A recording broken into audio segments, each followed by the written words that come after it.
El sistema informativo de Canal 1 presenta CMI Mediodía. Un globo de helio paralizó las operaciones aéreas en el aeropuerto El Dorado de Bogotá por más de 30 minutos. Cerca de 500 viviendas de por lo menos 5 barrios al sur de Bogotá resultaron afectadas por vendaval. Colectivos de mujeres y trabajadoras sexuales protestan en Medellín contra feminicidios y violencia de género. Racha violenta en la capital antioqueña. En menos de 24 horas hubo 5 homicidios. En San Jerónimo, Antioquia, fue asesinada una mujer de 80 años y su hijo. No paran los problemas del puente Isgaura en Santander. Graves grietas y más ondulaciones aparecieron en la obra y nadie responde. No hay evidencias suficientes para vincular el caso de Jesús Santrich con el pago de dinero a fiscal de la JEP, dice Procuraduría. Al menos 50 familias desplazadas dejan combates entre dos grupos armados en la zona de Altomira, entre Colombia y Ecuador. Crucial audiencia en Corte Constitucional sobre el futuro del glifosato. Duque pide a la Corte no limitar fumigación. Misterioso ataque sicarial despertó la romería del oriente de Cali. Una mujer habría resucitado luego de haberla dado por muerta al recibir 2 disparos. 3 EPS recibieron el mayor número de quejas por impedir el cambio de los usuarios a otras empresas promotoras de salud. El gigante chino Huawei demanda al gobierno de Estados Unidos por prohibir utilizar sus productos. Con Luisa Tobo y Gina Acuña. Muy buenas tardes, bienvenidos a CMI, emisión del mediodía. Hay romería en un barrio del oriente de Cali luego de que una mujer habitante de calle fuera atacada a tiros, pero se levantó con vida según los testigos minutos después de haberla declarado muerta. Pues los médicos que atendieron el caso dicen que la mujer tiene heridas que no comprometen su salud. Sebastián, buenas tardes, ¿cómo es la historia?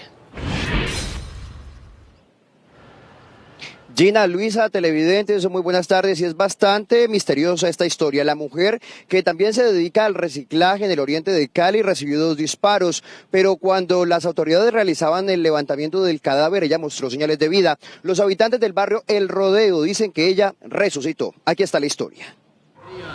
El ataque sicarial contra una mujer se convirtió en todo un misterio. Por estas calles del barrio El Rodeo, sus habitantes cuentan con notorio asombro que luego de un tiempo prolongado de haberla dado como muerta, esta reaccionó moviendo sus dedos cuando hacían el levantamiento del cadáver, por lo que fue auxiliada de inmediato por la policía. Que han dicho que la habían matado y cuando la fueron a hacer el levantamiento, es que ella dijo, ay, estaba viva. No, lo que sí sé es que escuché que unos tiros nomás y que se había levantado por como entre media hora que se volvió y se levantó de ahí, pero de ahí para allá no. La paciente de 42 años se dedica al reciclaje y permanece en un centro médico fuera de peligro. Una herida en la escápula derecha, es una herida superficial, y una herida en el muslo izquierdo, es una herida que no tiene compromiso óseo o compromiso vascular. La Fiscalía asumió los actos urgentes y la investigación preliminar por los delitos de homicidio, fabricación, tráfico y porte de armas de fuego, mientras que el hospital donde se encuentra interna señaló en un comunicado que será sometida a evaluaciones de especialistas en las próximas horas. Los habitantes del barrio del Rodeo, ellos siguen insistiendo en que se trató de un milagro, en que no era el momento para ella morir. Entre tanto, el personal médico ha dicho que en las próximas horas entrará a hacerse unas evaluaciones médicas. Esa es toda la información desde Cali. Sebastián Bedoya, CMI, La Noticia. Sebastián, gracias, buenas tardes. Y un globo de helio de los que se utilizan en las fiestas paralizó las operaciones aéreas en el aeropuerto El Dorado por casi media hora. Según el comandante de la Fuerza Aérea, la decisión de cerrar El Dorado fue una medida responsable. El globo estuvo sobrevolando unos 100 o 150 pies de altura.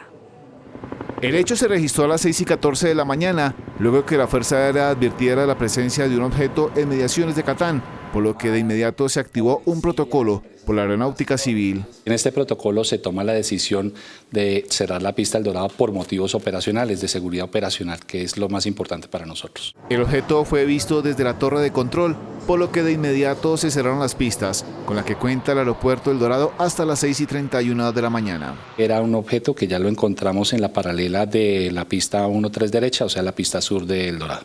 El hecho generó algunos retrasos en las llegadas y salidas, como lo informaron las aerolíneas. Muy demorado. ¿Por qué? ¿Qué les han dicho? No, parece que ese problema ahí de la aerolínea, demora ahí en la parte la gestión de ellos. La causa del cierre fue un globo, según reportaron las autoridades. Es un globo de helio que lo estaba llevando una corriente de aire y pasó sobre el área de maniobra del aeropuerto y la rampa. Estos tipos de globos son más livianos que el aire normalmente, pero con el tiempo van perdiendo su capacidad y finalmente vuelven y caen a la tierra. Y las corrientes de aire los transportan pues hacia donde va el viento. En total, la pista del aeropuerto del Dorado permaneció cerrada por un espacio de 17 minutos y según la Fuerza Aérea, este tipo de cierres es frecuente por este tipo de causas en el país. Cerca de 500 viviendas tuvieron daños tras un vendaval en el sur de Bogotá. Fueron 5 barrios que sufrieron afectaciones. Organismos de socorro ya entregaron ayudas en esta zona. Natalia, buenas tardes. ¿Cuál es la situación en el sur de Bogotá? ¿Qué tal, Gina? Cordial saludo. Mire, pues hasta ahora nos encontramos justamente en la localidad de Usme, en donde en las últimas horas cerca de 500 viviendas se vieron afectadas por el desprendimiento de sus tejas, esto debido a un vendaval que ocurrió en la noche en el sur de Bogotá. Aunque el IDIGER llegó hasta este punto de la ciudad para atender la emergencia a esta hora del mediodía, todavía se siguen viendo viviendas en este barrio que no cuentan con tejas y que todavía tienen huecos dentro de sus hogares. Hablamos con el coordinador de emergencias del IDIGER, quien nos contó cómo van a atender la emergencia y cómo van a ayudar a los habitantes más afectados. Veamos. Los barrios Santa Marta y Duitama, ubicados en la localidad de Usme, fueron los más afectados por el vendaval que se registró este miércoles en el sur de Bogotá. Cerca de 500 viviendas tuvieron afectaciones. Levantaba tejas, muros, todo eso, piedras, todo eso levantó y se vino bajando así, y vino y levantó lo de aquí el barrio Santa Marta. Eso venía como una nube y levantaba teja, pero llegaba para allá, para el barrio ese de arriba. Se fueron todas las tejas de varias casas de acá. En ese momento hubo un corto grandísimo y también hubo granizo. El IDIGER hizo la evaluación de los predios e instaló plástico mientras se hace la entrega de nuevas tejas. Tenemos aquí en la zona los recursos necesarios para atender la emergencia por parte de la Alcaldía de Bogotá, consistentes en tejas y plásticos para que puedan estar cubriendo las zonas que se vieron afectadas. Los habitantes continúan recibiendo ayudas. El IDIGER nos confirmó que hasta el momento ya han entregado cerca de 400 tejas nuevas y que lo seguirán haciendo durante todo el día. Es la información que se registra en el momento desde el sur de Bogotá. Natalia Dávila, CMI La Noticia. Natalia, gracias. Colectivos de mujeres defensoras de derechos humanos y trabajadoras sexuales realizaron una protesta en Medellín para rechazar los feminicidios y la violencia de género. Yossi, buenas tardes. ¿Cómo transcurrió la marcha? Hola Luisa, buenas tardes. Bien, fue pacífica, ellos la hicieron como un acto previo a la conmemoración del Día de la Mujer, pero hay preocupación por las altas cifras de homicidios y también de feminicidios, estos de violencia de género. Dicen que cerca del 56% de las muertes violentas son feminicidios. Una tela de 20 metros que simboliza la mancha de sangre y violencia que han sufrido las mujeres en Medellín fue el escenario de protesta contra el feminicidio en el centro de la ciudad. Trabajadoras sexuales denuncian ser las más vulnerables por el peligro al que son expuestas en su actividad, como esta mujer a quien un cliente casi la mata. Sí, me tienes que hacer de todo y si no te agarro a puñaladas aquí y te dejo muerta aquí. Los casos de feminicidio y violencia contra la mujer también se dan en el marco del conflicto armado y en muchos casos no son incluidas como víctimas. Si se mata, si se hiere, si se desaparece, no importa. Y no hay memoria histórica registrada de ello. Hay memoria histórica del sector LGTBI, de la población afro, de la población indígena, pero no hay nada de la mujer trabajadora sexual. Las cifras de muertes violentas por condición de género en Medellín son significativas. En el 2018 hay una cifra de 41 homicidios, donde el 56% de estos son feminicidios, o sea, una muerte del simple hecho de ser mujer, por el simple hecho de ser mujer. La protesta pacífica se hizo previa a la conmemoración del Día de la Mujer para exigir que los crímenes no queden impunes. Mañana estos colectivos de mujeres también realizarán una marcha en la tarde para unirse a esta conmemoración. Es todo a las 12:10 del mediodía desde Medellín, pero más adelante regresamos con más información de la capital antioqueña. Noticia en desarrollo en CMI. Un nuevo capítulo se abre en el caso del exfiscal de la JEP, Carlos Julián Bermeo. La Procuraduría dijo hoy que la Fiscalía no ha presentado las suficientes pruebas para determinar que el dinero entregado al exfiscal era para incidir en el caso de Jesús Santrich. A esta hora avanza la audiencia por este escándalo. Daniela, buenas tardes. ¿Qué más dice la Procuraduría? Hola, buenas tardes. La Procuraduría delegada en la audiencia ha dicho que es incipiente la investigación que ha presentado la Fiscalía y las pruebas para acusar a las personas que han sido capturadas durante el caso de Santrich. Además de esto, le ha pedido explicaciones, pues asegura que el dinero que se pagó no demuestra que hubiera sido para incidir en este caso. En la siguiente nota les contamos cómo ha transcurrido la audiencia. Durante la audiencia que avanza en los juzgados de Palo Quemado, el procurador delegado Francisco Bustos ha pedido varias explicaciones a la Fiscalía e incluso se aparta de la hipótesis del ente investigador, pues asegura que no hay evidencia que demuestre que el pago de dinero era para intervenir en un proceso de Jesús Santrich. A ver cómo llegó el caso de Santrich a ser objeto de esa negociación. ¿Quiénes fueron los interesados? ¿Qué propósito se buscó con eso? Eso tendrá que aclararlo e investigarlo la Fiscalía General de la Nación. Señala además que tampoco hay suficientes pruebas que demuestren que el fiscal Carlos Julián Bermeo incidió para que la Carta de la Justicia Especial de Paz no hubiera llegado a Estados Unidos. Y casi que lo presentaba como si hubiese sido obra de ellos o obra de él. Pero cuando la fuente lo interroga, oiga, ¿ustedes tuvieron algo que ver? Bermeo nunca responde ni sí ni no, sino que simplemente trata como de evadir la conversación, diciendo que eso ya está dañado, pero nunca dice sí, nosotros lo hicimos. El procurador delegado finalmente ha expuesto que no existe el suficiente material probatorio por parte de la Fiscalía para decir que el exfiscal Carlos Julián Bermeo y el exsenador Luis Alberto El Tuerto Gil estuvieran planeando enviar droga al exterior. Eso nos está significando que el propósito de esta organización delictiva era también cometer delitos de narcotráfico o delitos contra la salud pública. La respuesta que el Ministerio Público tiene que dar es no. La Procuraduría ha pedido que Yamit Prieto, quien es el conductor del exsenador Luis Alberto Gil, no sea enviado a la cárcel.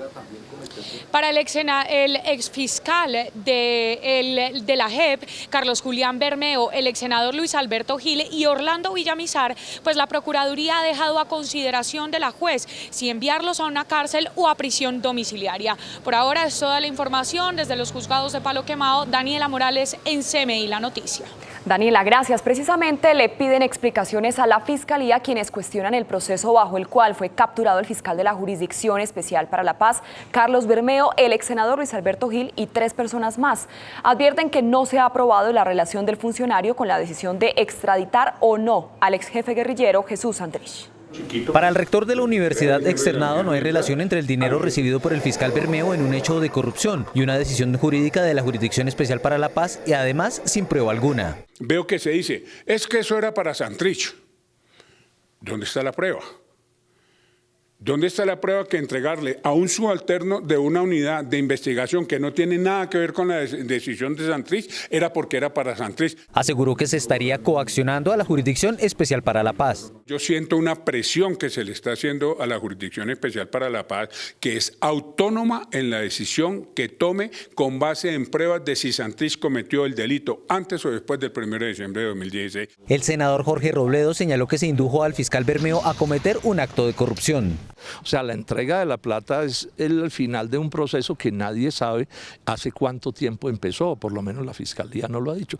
Todas las explicaciones que ha dado el señor fiscal y la Fiscalía son deleznables. Ahí hay cosas ocultas a la opinión pública. Finalmente concluyen que la Fiscalía General debe dar las explicaciones al respecto. El director de Migración Colombia visitó la frontera con el Ecuador y anunció la autorización para usar por 2 años más los pasaportes de los venezolanos.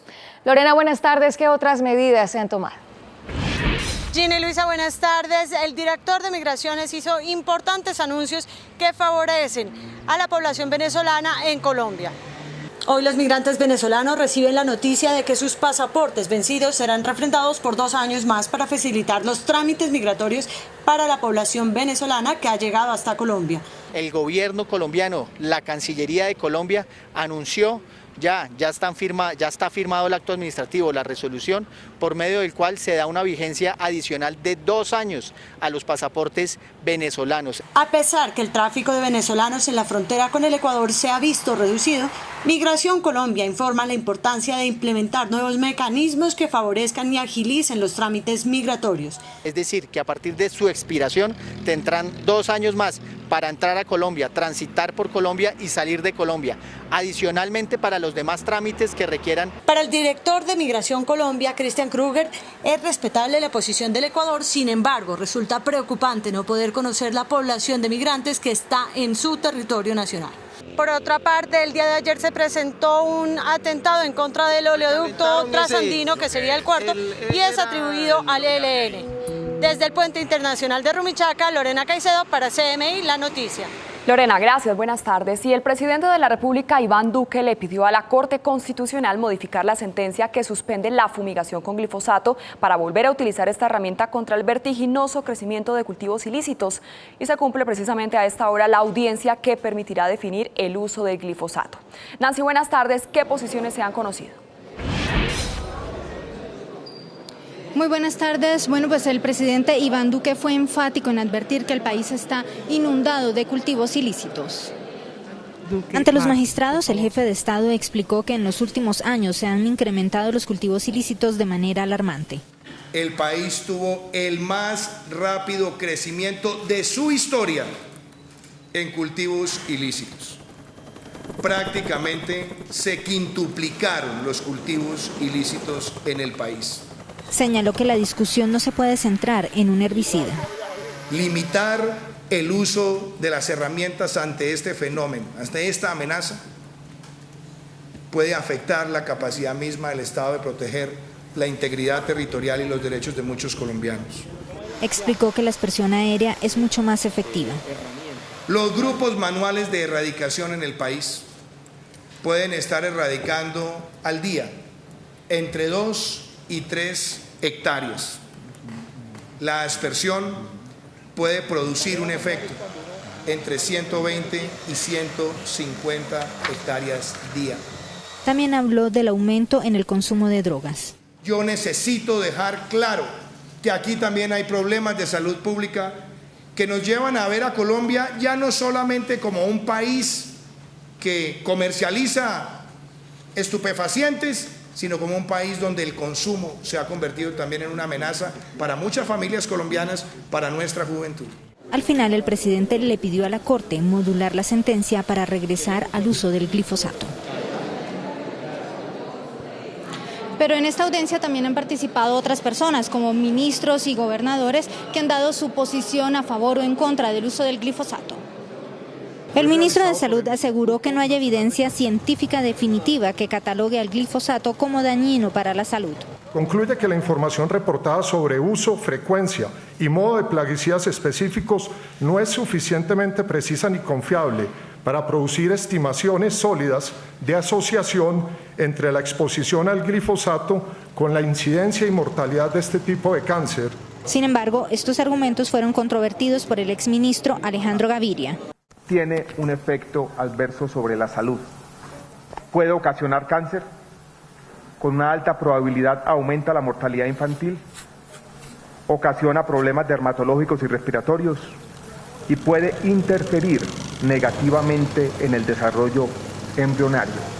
El gobernador de Nariño sostuvo que el glifosato no es la salida. No pueden llegar con el argumento de que ahora la fumigación y el glifosato es la alternativa y la salida. Les va a funcionar en el escritorio como les funciona bien en las imágenes que aquí han proyectado.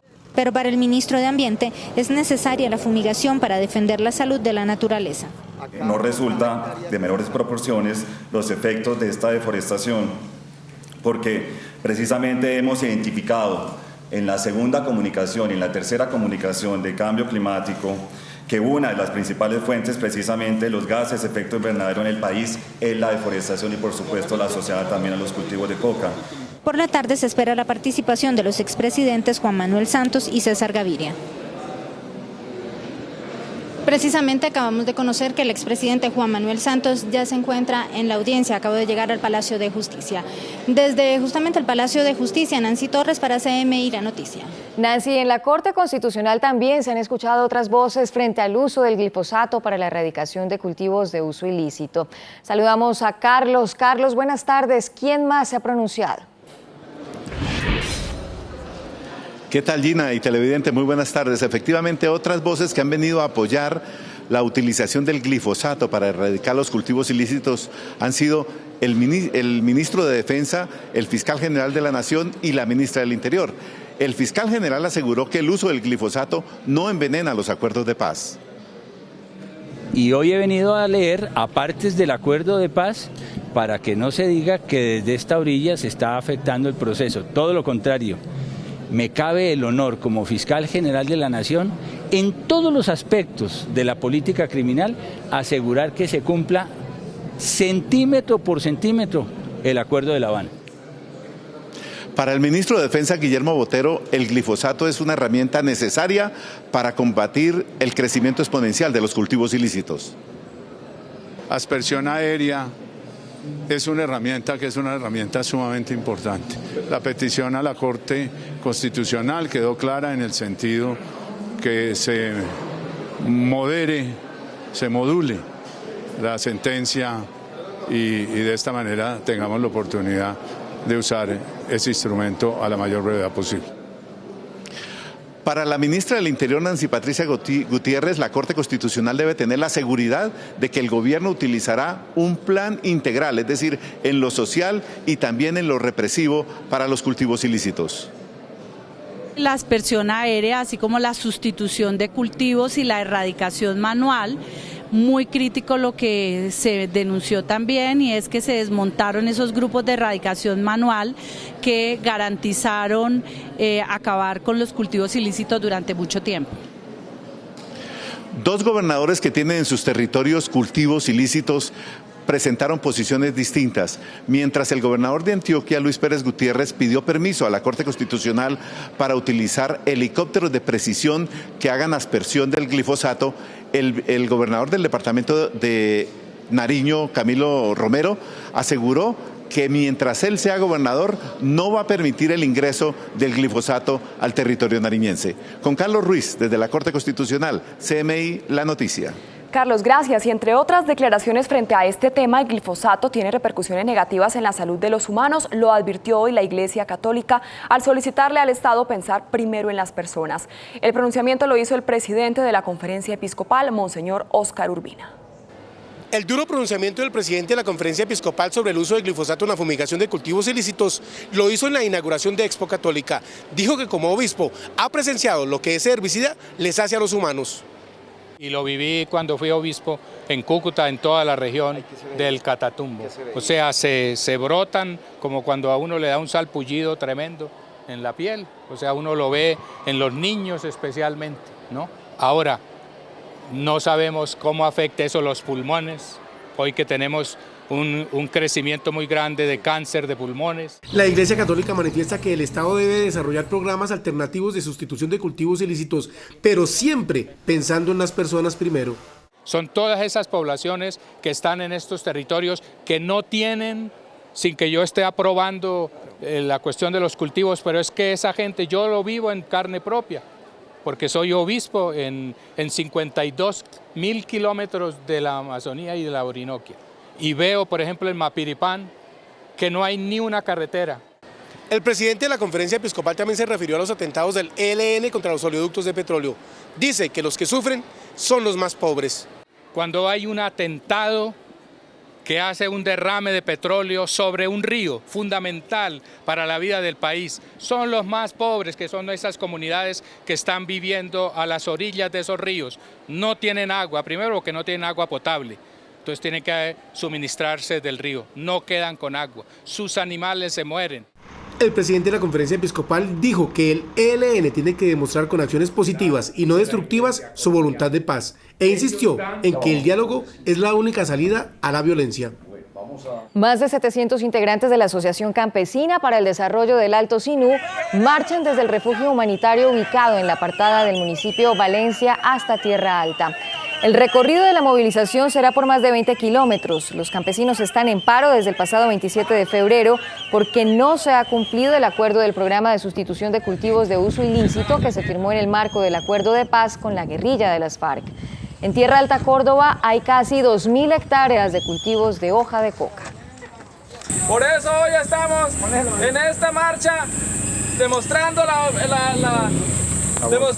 al gobierno la capacidad que tiene el pueblo de movilizarse y protestar por reclamar sus derechos.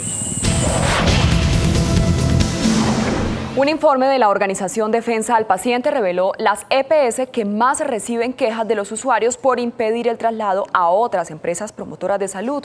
Medimás ocupa el primer puesto según el diagnóstico. De acuerdo con la Organización Defensa al Paciente, son 3 EPS que tienen el mayor número de quejas por impedir el traslado de los usuarios a otras empresas promotoras de salud. Dentro de esas EPS están Medimás, Capital Salud, Comeva. Y es que según el informe, hay una razón por la cual algunas EPS ponen barreras para realizar este trámite. La Superintendencia Nacional de Salud dispuso que esas empresas que están bajo vigilancia especial no pueden recibir pacientes nuevos ni pacientes trasladados de otras EPS hasta que no superen los requisitos que los llevaron a esas medidas especiales. La queja más frecuente de los usuarios es que las entidades les atribuyen deudas para obstruir el traslado. Les exigen, por ejemplo, acreditar el pago de un mes de cotización de hace 5 o 6 o 7 años atrás y las personas no guardan esos comprobantes. Las personas pueden solicitar el cambio de EPS a través de Internet. 2 nuevos corredores viales tendrán reducción de velocidad. Se trata de la carrera 30 y la avenida 1 de Mayo. Con el propósito de reducir los accidentes viales, la Secretaría de Movilidad bajará en 10 kilómetros por hora la velocidad en la avenida 1 de Mayo y la carrera 30. El límite pasa de 60 a 50 kilómetros por hora. Hemos tenido una reducción casi del 40% de fatalidades en esos corredores en el mismo periodo. Las autoridades ya están cambiando la señalización en vía. El primer mes impondrán los comparendos pedagógicos y en la primera semana de abril las sanciones económicas. El control lo tenemos que garantizar y tenemos recursos limitados. Sin embargo, a partir del segundo semestre del año 2019 ya vamos a tener las cámaras salvavidas. Entonces ahí el control va a ser 24 horas todos los días de la semana. Con los 2 nuevos corredores ya son 7 los que tienen una velocidad máxima de 50 kilómetros por hora. La Avenida de las Américas, la calle 80, la Avenida Boyacá, la carrera 68, la Avenida Ciudad de Cali y los 2 nuevos, la Avenida 1 de Mayo y la carrera 30. Y estos son los titulares de las noticias que hemos desarrollado hasta el momento en CMI, emisión del mediodía. Un globo de helio paralizó las operaciones aéreas en el aeropuerto El Dorado de Bogotá por más de 30 minutos. Cerca de 500 viviendas de por lo menos 5 barrios al sur de Bogotá resultaron afectadas por vendaval. Colectivos de mujeres y trabajadoras sexuales protestan en Medellín contra feminicidios y violencia de género. No hay evidencias suficientes para vincular el caso de Jesús Santrich con el pago de dinero a fiscal de JEP, dice Procuraduría. Estos son los titulares de las noticias que desarrollaremos a continuación en CMI, emisión del mediodía. Acueducto de Bogotá anuncia cómo devolverá dinero a usuarios por cobro irregular de facturas. Distrito anuncia 2 nuevos reductores de velocidad en la carrera 30 y 1 de Mayo. Ya van 7 corredores viales con la medida. No paran los robos de motos en Bogotá. Ya van casi 300 hurtos en el año. Al puente Isgaura le salen más daños, graves grietas y nuevas ondulaciones en la obra que no entra en funcionamiento. Y en deportes, integrantes de la Selección Colombia presentan pruebas contra Álvaro González Alzate por vetar a jugadoras. Continuamos en CMI, emisión del mediodía. Comunidades campesinas del Cauca descubrieron a 4 policías que se infiltraron en una movilización en El Cairo y Cajibío. Los uniformados fueron entregados a una comisión de la Defensoría del Pueblo.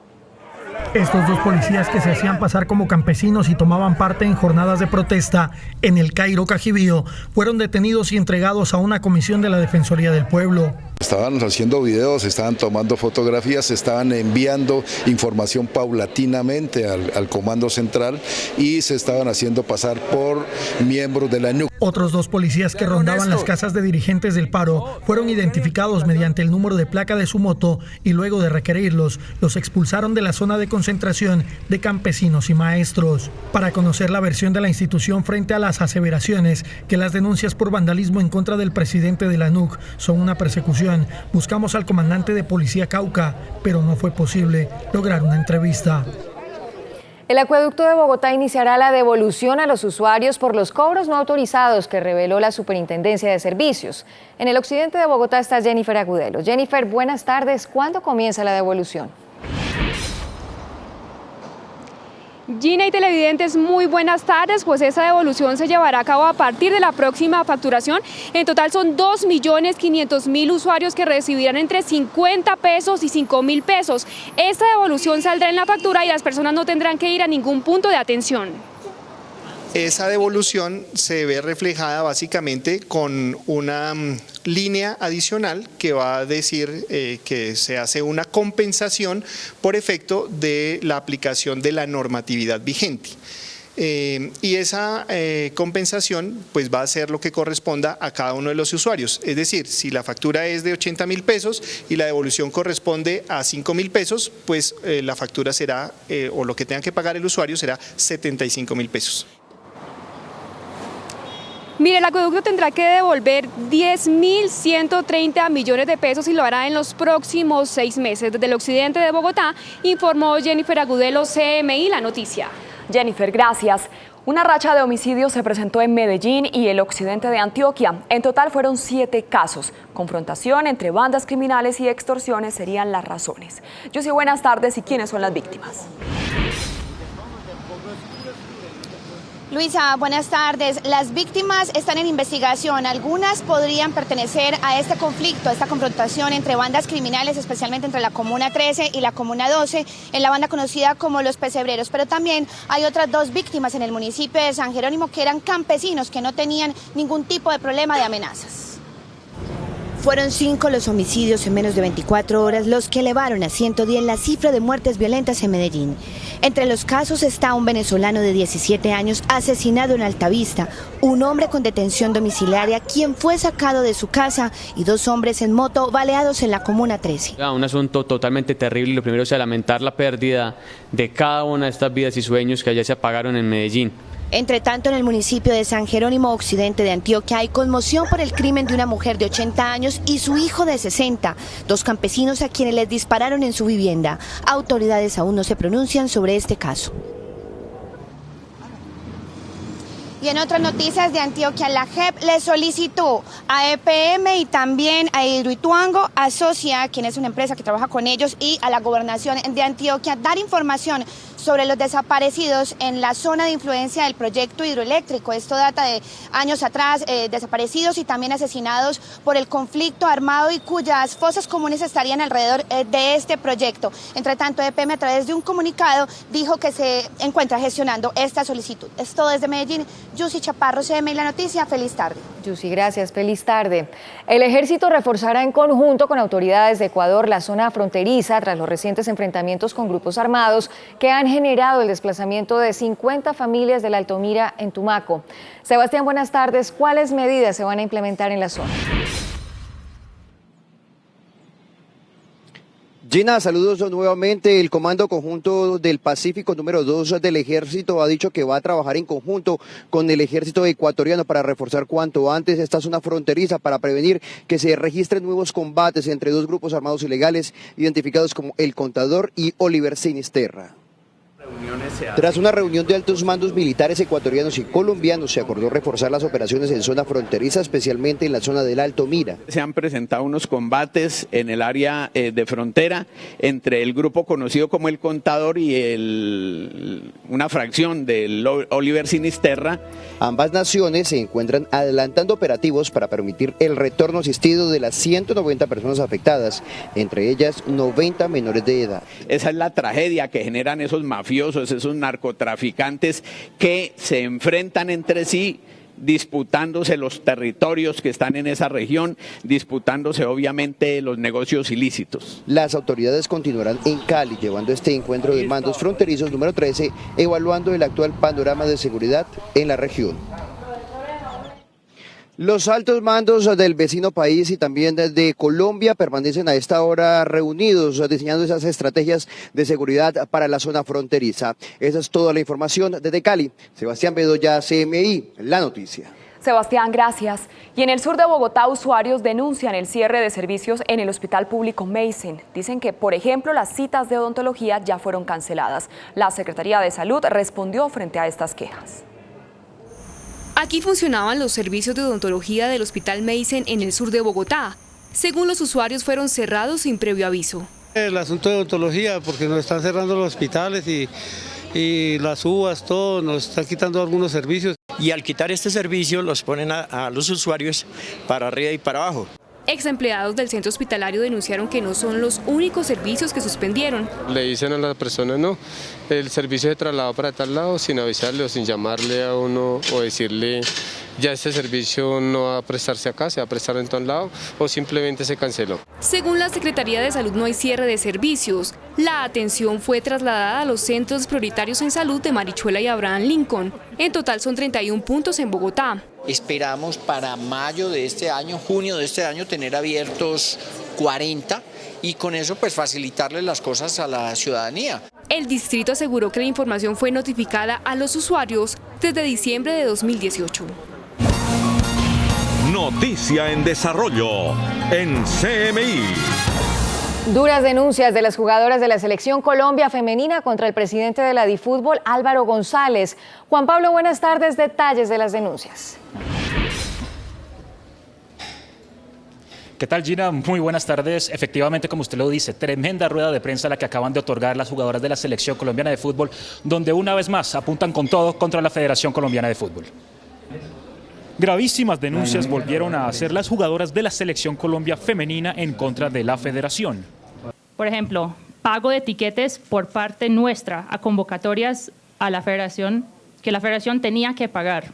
Deficiencia de equipos médicos, gimnasio, como han visto en fotos, que yo tomé también, y medios de recuperación. Pago incompleto del premio del Mundial de Canadá 2015 por quedar de séptimas. También presentaron pruebas de vetos impuestos a jugadoras. Entonces usted no puede estar con nosotros, porque no gana usted ser un alineante entre cuerpo técnico, jugadores y nosotros, usted la punta de lanza contra nosotros, ¿no? Si yo tengo una barraca lanza en el rabo, ¿qué hago yo? Me la quito para que no me chute más y ya, y me quité la puya. Finalmente, también solicitaron apoyo por parte de los jugadores de la Selección Colombia masculina. Lo que nosotras como jugadoras profesionales estamos pidiendo y estamos necesitando, creo que todavía no se han pronunciado y sería muy importante que lo hicieran, y nosotros siempre vamos a estar abiertas al apoyo de todos, de los medios. Todos los detalles, Gina, los tendremos en nuestra emisión central de las 9 de la noche. ¡Feliz día! Muchas gracias, muy amable. Y cambiamos de tema. El puente Isgaura en Santander le aparecieron graves grietas y nuevas ondulaciones que ponen en duda si la obra puede entrar o no en funcionamiento. Ana Mercedes Ariza llegó hasta el puente Isgaura. Ana Mercedes, ¿en qué estado se encuentra esta estructura? Luisa, Gina, televidentes, muy buenas tardes. Originamos a esta hora las noticias de Santander desde el puente Isgaura en Málaga, Santander.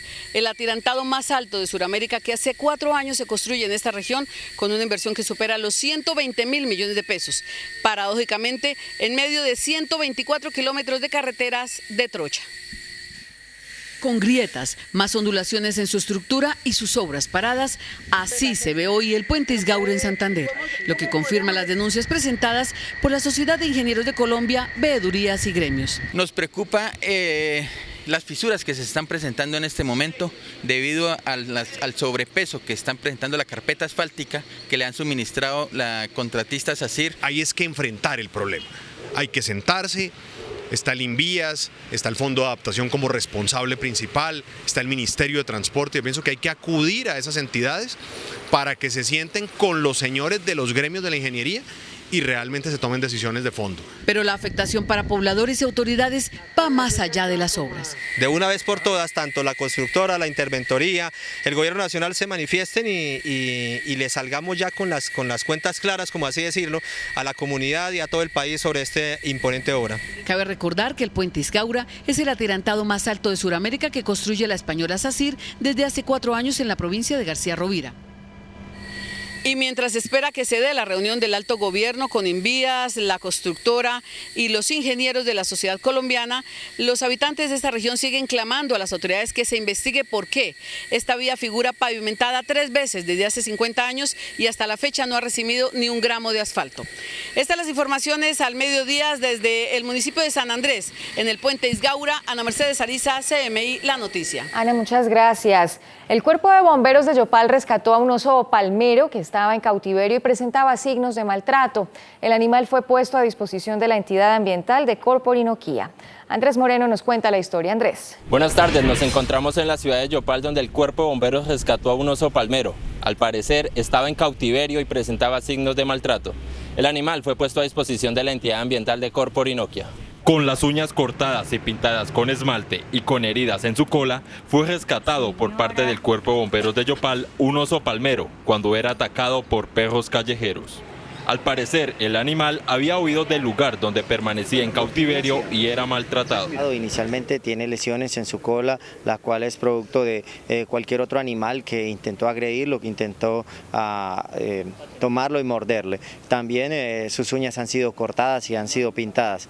De la misma manera hay manifestación de una desnutrición por el bajo peso que presenta este animal. El animal fue llevado a un hogar de paso de la Corporación Ambiental, donde será sometido a un proceso de rehabilitación para posteriormente ser liberado en su hábitat natural. Las entidades ambientales hacen un llamado para que estos animales de fauna silvestre no sean tenidos como mascotas, sino que por el contrario puedan vivir en su hábitat natural. Desde la ciudad de Yopal para CMI La Noticia informó Andrés Moreno. Andrés, muchas gracias, buenas tardes. Y continúan los robos en Bogotá. En las últimas horas, delincuentes se llevaron una moto avaluada en 8 millones de pesos en el sur de la ciudad. En lo corrido del 2019, 297 personas han sido víctimas de estos delincuentes.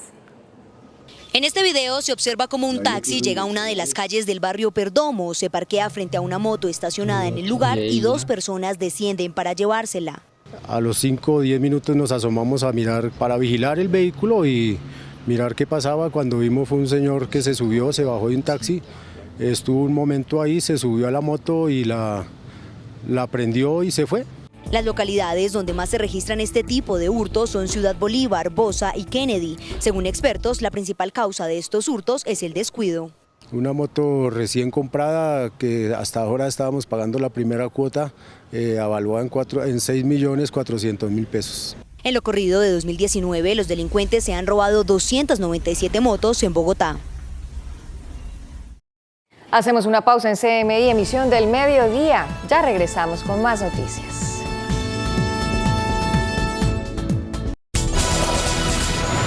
Hola, ¿qué tal? Buenas tardes. Continuamos con la noticia deportiva del día y es la rueda de prensa entregada por las referentes de la Selección Colombia Femenina en Bogotá. Allí se encuentra nuestro periodista Juan Pablo Gutiérrez de Piñeres. Juan Pablo, adelante con la información. Claro que sí, César. Nosotros continuamos con más información y con más novedades. Estamos acá con Oriánica Velázquez, defensora de la Selección Colombia Femenina, por supuesto, quien nos reitera cuáles son exactamente las denuncias que ustedes hacen. Oriánica, buenas tardes. Buenas tardes, gracias por venir a acompañarnos. Las denuncias realmente fueron las que se expusieron en diferentes medios de comunicación, en Instagram, en las redes. Hoy las hacemos oficial, ya se han hablado anteriormente muchísimas veces con la federación y después de recibir la noticia de no liga profesional, por motivos un poco vagos, también salimos a hablar y que se nos escuche y ojalá generar un cambio. ¿Qué esperan ustedes a partir de estas denuncias que hicieron en el día de hoy? Generar un cambio, escuchar apoyos de entes que puedan ayudar a mejorar esta decisión que se ha tomado. No puede ser que jugadoras a los 23 años sean consideradas viejas o vetadas en su propio país. Estamos para crecer.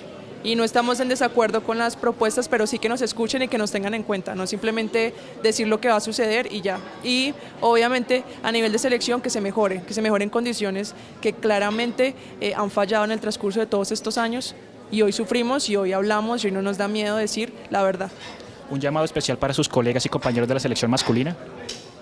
Claro que sí, que nos apoyen, es súper respetable su posición, pero ellos tienen un poder en los medios y un poder también en parte en la federación para impulsar proyectos. Nosotros no estamos pidiendo cosas locas, no estamos pidiendo un trato igual, pero sí equidad. Y equidad es que nos puedan dar unas condiciones mínimas para desarrollarnos como futbolistas. Tanto como ellos, somos futbolistas enamoradas de este deporte, enamoradas de nuestro país, y lo que más queremos es poder jugarlo acá, poder vivir de él, si se puede, pero ni siquiera estamos pidiendo millonadas, pero sí respeto también a lo que hacemos y a todo lo que le hemos entregado en todos estos años a nuestra selección y a la liga y al fútbol colombiano.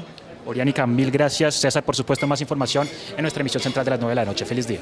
Gracias, Juan Pablo, y estaremos pendientes de lo que ocurra allí en la rueda de prensa de las grandes figuras de la Selección Colombia Femenina. Exigen que se mantenga la liga profesional en Colombia y que no la hagan semiprofesional, como lo busca la Federación Colombiana de Fútbol. Un tema bastante polémico. Y el astro argentino Lionel Messi vuelve a la selección tras 8 meses de ausencia. Más deportes a continuación. El mejor jugador de la NBA, King LeBron James, se convirtió anoche en el cuarto máximo anotador en la historia de la liga, en la derrota de Los Ángeles Lakers ante los Denver Nuggets. James alcanzó los 32.293 puntos, superando nada más y nada menos que a un tal Michael Jordan. Y con el mejor baloncesto del mundo termina la información deportiva. Los dejo con Luisa Tobo y las noticias internacionales. Huawei pasó a la ofensiva y demandó al gobierno de Estados Unidos en medio de las acusaciones de espionaje contra la compañía que tiene a su vicepresidenta Meng Wanzhou enfrentada a un proceso de extradición en Canadá. El gigante tecnológico emprendió una batalla legal contra la ley que prohíbe a las instituciones gubernamentales estadounidenses comprar productos de la compañía china, que también acusó al país norteamericano de piratear sus servidores y robar correos electrónicos. El cardenal francés Philippe Barbin fue condenado a 6 meses de prisión por haber encubierto actos de pederastia en su diócesis de Lyon. El arzobispo, quien fue acusado de haber ocultado los abusos cometidos contra menores durante 25 años por un religioso de su diócesis, aseguró que próximamente presentará su dimisión ante el Papa Francisco. Hacemos una pausa en CMI, emisión del mediodía. Ya regresamos.